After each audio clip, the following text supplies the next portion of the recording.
Hi, I'm at Diocesan Convention, and I'm here with Bishop Curry, and thank you so much for your time and talking to us and to the members of Grace Episcopal Church in Clayton. So, glad to be with you. Bishop, some of the people who are going to watch this video, they might not know what Diocesan Convention is. Could you say a few words about what it is and why what's happening here is important? Sure. Well, thank you for doing this, and for so that they know John just did a wonderful piece on Thanksgiving and his new discovery, and just thank you for that. And that'll be on Please Note.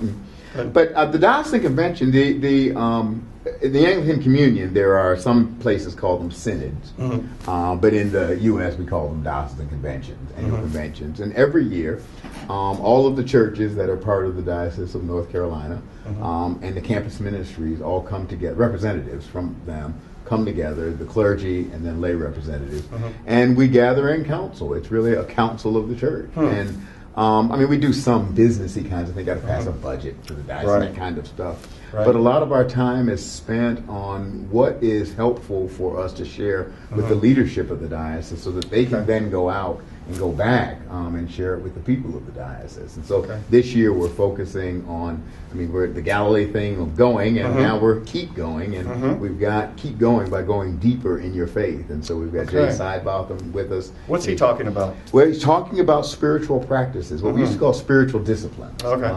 As time-tested ways of bringing us in a deeper relationship with God and Christ and with each other as children of God. And that these practices and disciplines and ways of the Spirit, sometimes they're called, have actually been ways that really do draw people closer to their God, an actual experience of the living God. And so he's going to do some teaching about that and also make available the work he's doing with Forward Movement, called Renewal Work, that works with congregations in deepening their spiritual practice and growing their spiritual life.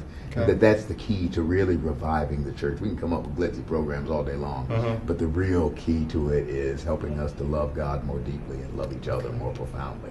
And when that happens, something's going to change. And how can we do that at Grace Clayton? How can the people who are watching this kind of embrace that? Obviously, they're not here. They're not able to hear Jay. How can we embrace that? Well, actually, we can help you do that because they are, thank God for the miracle of modern technology, because they're going to be able to do that. One, we've done a Please Note video with him so that will be available. But also, his talks are going to be available on the website.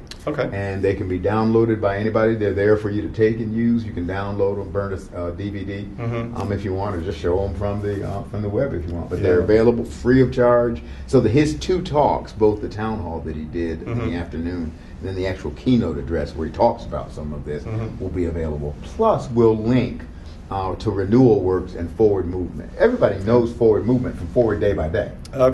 What Forward Movement has done is they now do a lot of work on social media and they use a lot of technologies to get their messages out. And Jay's work is part of Forward Movement's recognition that helping people in the pew identify spiritual practices that really do nurture them, and then teaching them how to do that really will enliven the whole church. So all of that stuff is available to Grace Church in Clayton. And you already have that sign when you go in the front door. I talk about it all over. They don't know that. I talk about that in sermon throughout the diocese. That in Grace Church in Clayton, North Carolina, there's a sign that says, love God, love your neighbor, and change the world. And that's what it's all about. Yes, sir. Yes, sir. Now, Bishop, just to change the topic just a little bit, but you are our bishop, and most of us, of course, spend most of our time in our congregation, so we don't have kind of an overview.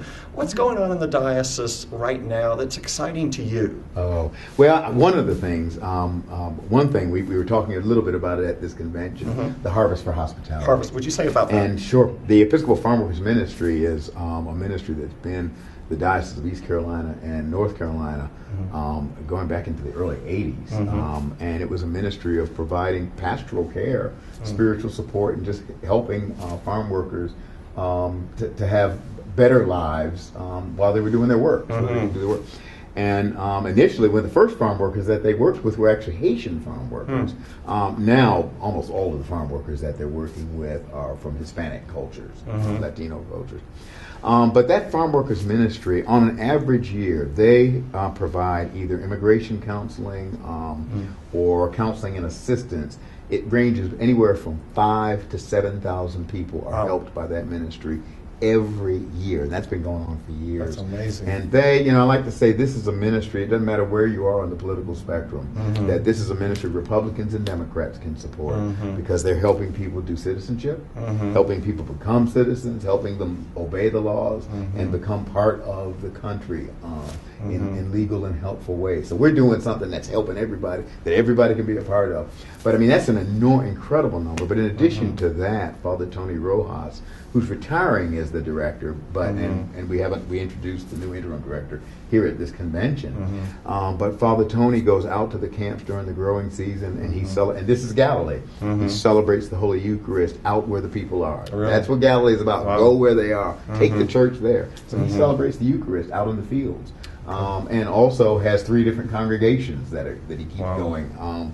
Just a remarkable ministry. And so we started a Harvest for Hospitality campaign to raise, the goal is to raise $400,000, $50 per farm worker.